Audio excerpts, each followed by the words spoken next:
لأجلك يا مدينة الصلاة أصلي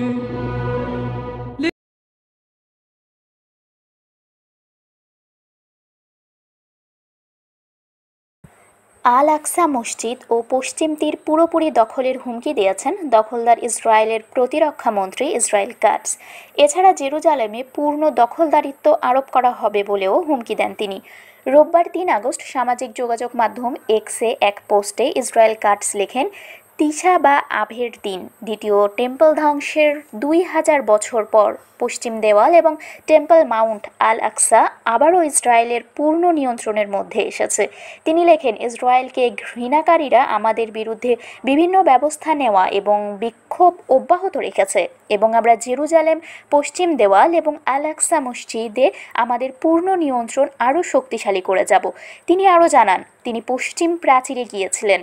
সেখানে জিম্মি ইসরায়েল সেনা ও ইসরায়েলিদের নিরাপত্তা ও হামাসের পরাজয়ের জন্য প্রার্থনা করেছেন।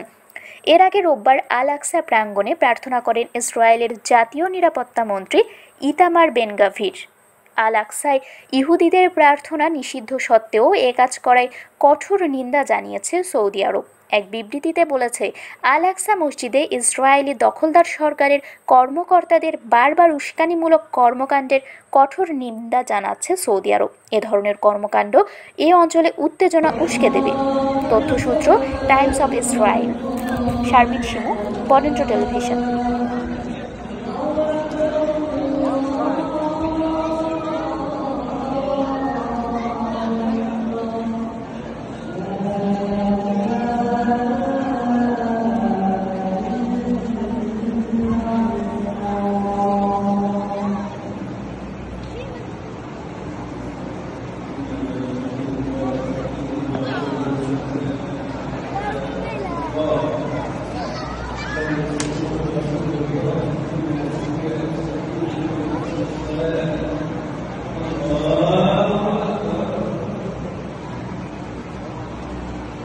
الحمد لله رب العالمين الرحمن الرحيم مالك يوم الدين إياك نعبد وإياك نستعين اهدنا الصراط المستقيم صراط الذين أنعمت عليهم غير المغضوب عليهم ولا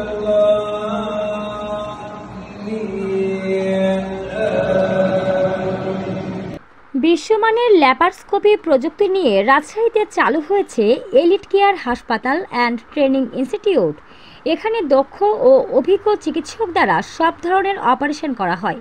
আমাদের আছে মানসম্মত অপারেশন থিয়েটার, এসি কেবিন ও সাধারণ ওয়ার্ড। বিশ্বমানের ল্যাপারস্কোপি প্রযুক্তি নিয়ে আমরা আছি আপনাদের সাথে। যোগাযোগ টিবি পুকুর মোড়, লক্ষ্মীপুর, জিপিওর উত্তরে, রাজশাহী।